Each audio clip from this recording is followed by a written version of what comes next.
एक दिन की बात है। गेंदा सेठ गुस्से से बड़बड़ाते हुए जंगल की ओर चले जा रहे थे।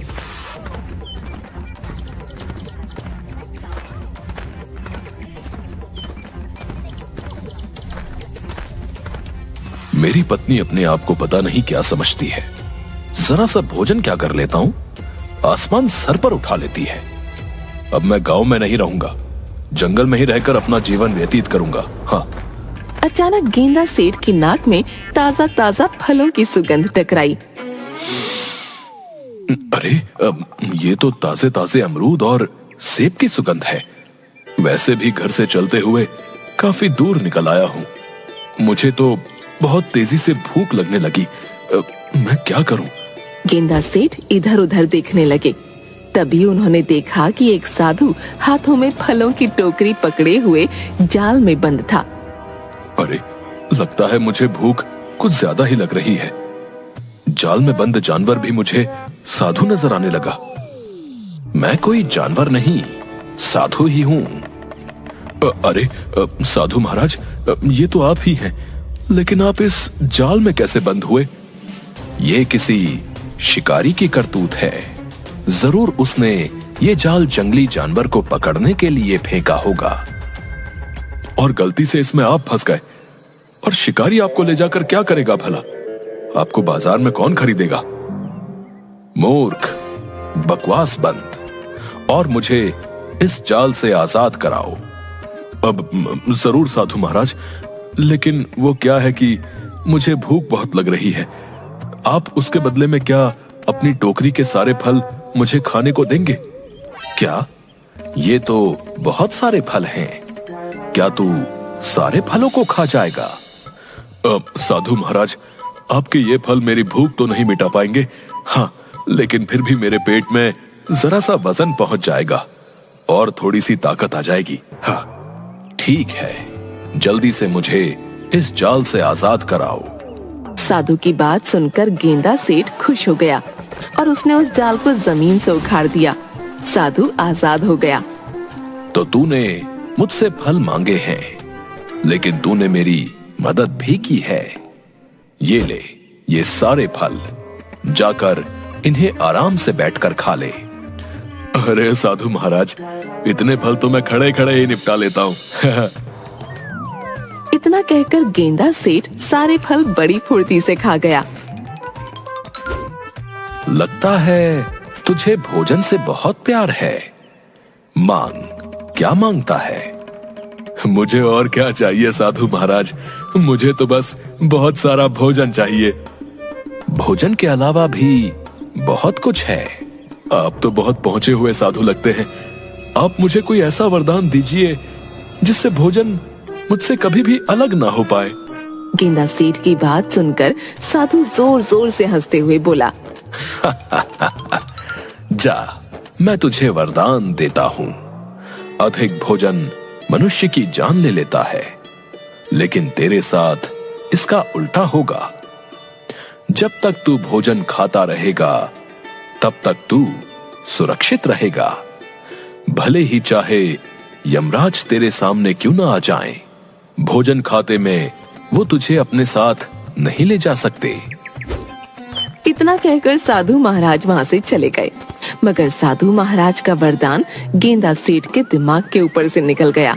ये कौन सा वरदान हुआ है? मेरी तो कुछ भी समझ में नहीं आया। एक काम करता हूँ, घर पर जाता हूँ। मुझे घर से नाराज होकर आना ही नहीं चाहिए था। अपनी पत्नी को मना लूंगा। मुझे बहुत तेजी से भूख लगने लगी है। गेंदा सेठ सीधा अपने घर की ओर गया, मगर गेंदा सेठ नहीं जानता था कि यमराज और चित्रगुप्त में उसी को लेकर बहस चल रही थी। लाओ चित्रगुप्त, पृथ्वी पर उन इंसानों की लिस्ट मुझे जल्दी से दो जिनकी आत्माओं को आज मुझे खींच कर लाना है। पृथ्वीवासियों को पता चलना चाहिए कि यम है हम। ये लीजिए यमराज। यमराज चित्रगुप्त की लिस्ट को देखते हुए आश्चर्य से बोले, ये क्या चित्रगुप्त, तुमसे कितनी बार कहा है कि तुम्हारा ध्यान अब काम से भटक रहा है। इस लिस्ट में तो सिर्फ एक ही इंसान का नाम है, गेंदा सेठ। यमराज, ये एक इंसान बहुत से इंसानों के बराबर है। आप इसे नहीं जानते? तो तुम ये कहना चाहते हो चित्रगुप्त कि हम कुछ नहीं जानते? शायद तुम भूल रहे हो कि यम है हम सब कुछ जानते हैं। क्या खाक जानते हैं आप? अरे पिछली बार आप एक 60 वर्षीय मनुष्य की आत्मा को उसके शरीर से खींचकर यहाँ ले आए थे। बाद में पता चला कि उसकी आयु 100 वर्ष की थी। उसमें गलती मेरी नहीं बल्कि तुम्हारी थी चित्रगुप्त।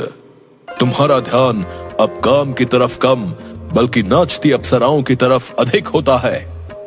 कितनी बार मैंने तुमसे कहा है कि अपने तौर तरीके बदल लो। देखो इन इंसानों को, ये अब अपना सारा डेटा टैबलेट और कंप्यूटर में फीड रखते हैं। तुम अभी तक वही कलम और कागज का यूज करते हो। आपको क्या हो गया है यमराज? मत भूलो, ये पृथ्वी लोक नहीं है। पृथ्वीवासियों से कुछ सीखना चाहिए। इंसानों ने टेक्नोलॉजी में कितनी ज्यादा तरक्की कर ली है, तुम्हें कुछ अंदाजा भी है? वो सब छोड़िए यमराज, जाइए इस गेंदा सेठ की आत्मा को खींचकर यहाँ तक लाइए। इस गेंदा सेठ ने पृथ्वीवासियों का जीना हराम कर रखा है। उसे इसकी सजा मिलेगी, उसे नरक में रखा जाएगा। तुम यहीं रुको चित्रगुप्त, मैं अभी कुछ देर में उसकी आत्मा उसके शरीर से खींच कर लाता हूं और अपने हाथों से उसकी आत्मा को नरक में डालूंगा, क्योंकि गेंदा सेठ शायद नहीं जानता कि यम है हम। इतना कहकर यमराज वहां से गायब हो गए। इधर गेंदा सेठ आराम से गहरी नींद सो रहा था। तभी अचानक वहां पर यमराज प्रकट हो गए। सो रहा है मूर्ख, आंखें खोल, तेरे सामने यमराज खड़े हैं। मगर गेंदा सेठ बहुत ही गहरी नींद सो रहा था। उसके खर्राटे और ज्यादा तेज हो गए। आंखें खोल मूर्ख मनुष्य, तेरे सामने यमराज खड़े हैं। अरे मेरी आवाज सुनकर तो बड़े बड़े सूरमाओं के रोंगटे खड़े हो जाते हैं, मगर तू टस से मस नहीं हो रहा। तू जानता नहीं है कि यम है हम। गेंदा सेठ सोते हुए बोला। पता नहीं मुझे ऐसा क्यों लग रहा है जैसे कि कोई बोल रहा है कि बबल गम है हम। बबल गम नहीं मूर्ख, यम है हम, यम है हम। अचानक गेंदा सेठ की आंख सोते हुए से खुल गई और वो यमराज की तरफ गौर से देखने लगा। देख क्या रहा है मूर्ख मनुष्य? अपनी आंखों से मुझे देखकर तेरी सिट्टी पिट्टी गुम हो गई ना? अब तो तुझे यकीन हो गया कि तेरे सामने वास्तव में यमराज खड़े हुए हैं। तेरा समय आ गया है, अब जल्दी से मेरे साथ चलने के लिए तैयार हो। मैंने सुना तो था कि अगर रात के समय मिर्ची की सब्जी ज्यादा खा लो तो सोते हुए सपने खराब आते हैं। आज विश्वास भी हो गया। मुझे वो मिर्ची वाली सब्जी खानी नहीं चाहिए थी। कल से मैं थोड़ी कम मिर्ची खाऊंगा, तब मुझे अच्छे अच्छे सपने आएंगे। ये जो कुछ भी तू देख रहा है मूर्ख मनुष्य, वो सपना नहीं बल्कि सत्य है। तेरे सामने वास्तव में यमराज खड़े हैं। इतना कहकर यमराज ने एक चांटा गेंदा सेठ के गाल पर जड़ दिया। अरे मेरे सामने तो वास्तव में ही यमराज खड़े हैं। हाँ गेंदा सेठ, ये मैं ही हूँ यमराज। अब तुझे पता लगेगा कि यम है हम। गेंदा यमराज को देखकर रोते हुए बोला। मुझे मत ले जाओ यमराज, अभी मैंने इस संसार में देखा ही क्या है। मूर्ख, इस संसार में तू पूरे 50 वर्ष बिता चुका है और मैंने सुना है कि इन 50 वर्षों में तूने 50,000 लोगों का जीना हराम कर रखा है। क्या अब और लोगों को परेशान करना चाहता है? अचानक गेंदा सेठ के मन में उस साधु का विचार आ गया और वो मन ही मन अपने आप से बोला। उस साधु ने भी आज यमराज का ही जिक्र किया था। हो ना हो वो पहुंचा हुआ साधु इस बारे में जरूर कुछ जानता होगा। मुझे उसके वरदान के बारे में गहराई से सोचना होगा। जरूर उसके वरदान में कुछ ना कुछ छुपा हुआ है। गेंदा सेठ साधु के वरदान के बारे में गहराई से सोचने लगा और उसकी आंखों के सामने साधु के दृश्य घूम गए। जा, मैं तुझे वरदान देता हूँ। अधिक भोजन मनुष्य की जान ले लेता है, लेकिन तेरे साथ इसका उल्टा होगा। जब तक तू भोजन खाता रहेगा तब तक तू सुरक्षित रहेगा। भले ही चाहे यमराज तेरे सामने क्यों ना आ जाए? भोजन खाते में वो तुझे अपने साथ नहीं ले जा सकते। समझ गया, मुझे ऐसे यमराज के सामने रोना नहीं चाहिए, बल्कि कोई योजना सोचनी चाहिए। अब जब आप मेरे सामने आ ही गए हैं यमराज, तो फिर आपके सामने मेरी क्या ही चल सकती है। लेकिन मेरे एक प्रश्न का उत्तर तो आप दे ही सकते हैं ना? मैं एक प्रश्न का उत्तर नहीं, बल्कि सैकड़ों प्रश्नों के उत्तर दे सकता हूं, क्योंकि यम है हम। मैंने सुना है ईश्वर दूसरों को भोजन खिलाने से बहुत प्रसन्न होते हैं। क्या ये सत्य है? बिल्कुल सत्य है।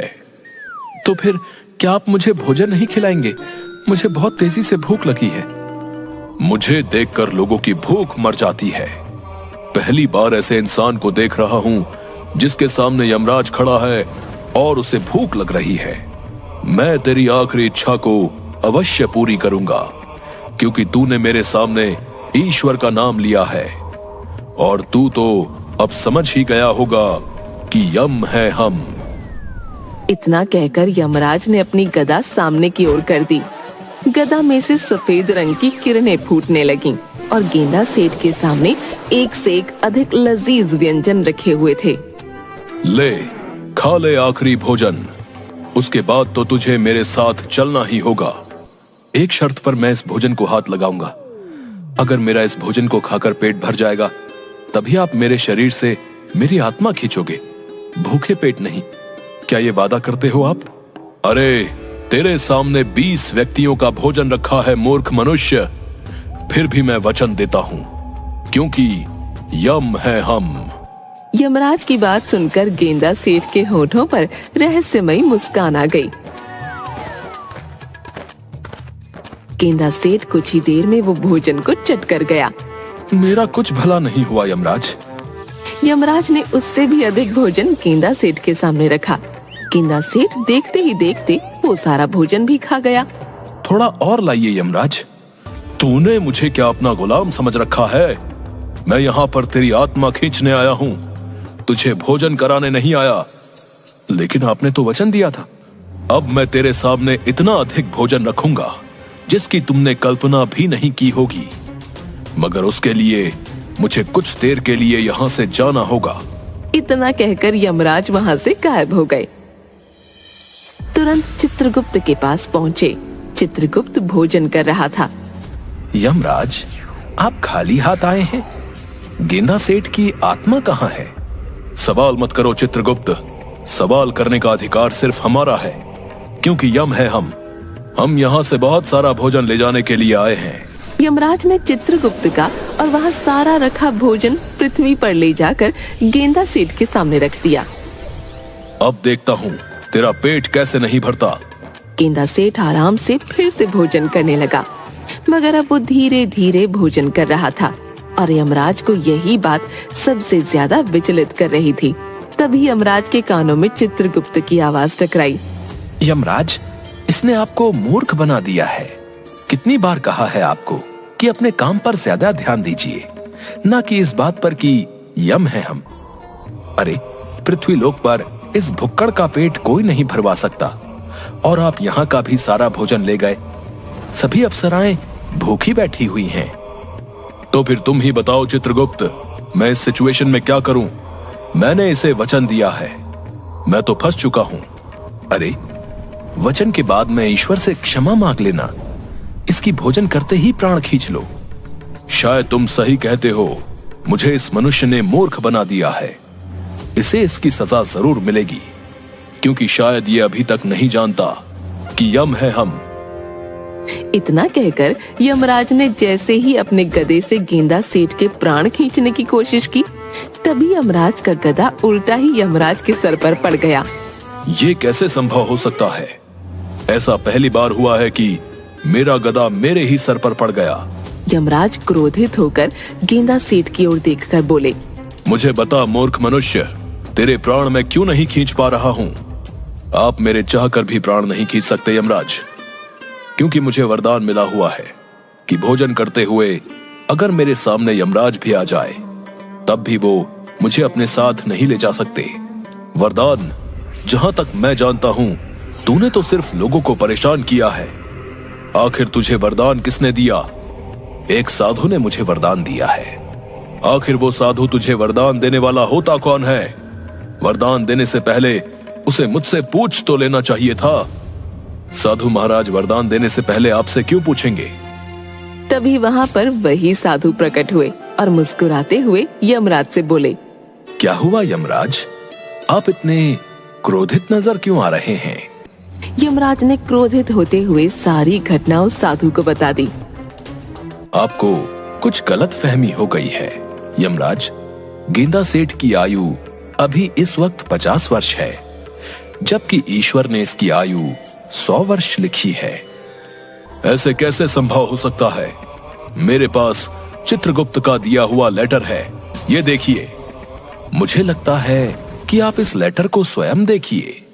यमराज ने जैसे ही उस लेटर को देखा तो उसमें गेंदा की आयु 100 वर्ष लिखी हुई थी। जब मैं पृथ्वी पर आया था तब तो इसकी आयु 50 वर्ष लिखी हुई थी।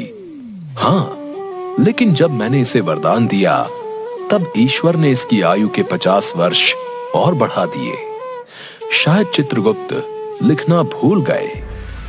ठीक है गेंदा सेठ, अभी तो मैं जाता हूँ, लेकिन 50 वर्ष बाद मैं जरूर आऊंगा, और उसके बाद मैं तेरी बातों में नहीं आऊंगा। वो सब तो बहुत बात की बात है यमराज, लेकिन आप जो भोजन लेकर आए हैं वो बहुत ही स्वादिष्ट है। इतना स्वादिष्ट भोजन तो मैंने पृथ्वी लोक में भी नहीं खाया। क्या आप थोड़ा सा भोजन और ला सकते हैं? गेंदा सेठ की बात सुनकर यमराज क्रोधित हुए और वहां से गायब हो गए, साथ ही साथ साधु भी। जो भी हो, इतना तो मुझे पता लग गया है कि दूसरों की सहायता जरूर करनी चाहिए। आज सुबह मैंने साधु महाराज की सहायता की और देखो कितना अधिक मुझे भोजन खाने को मिला। भोजन समाप्त करके गेंदा सेठ आराम से वहां पर खर्राटे लेकर सो गया।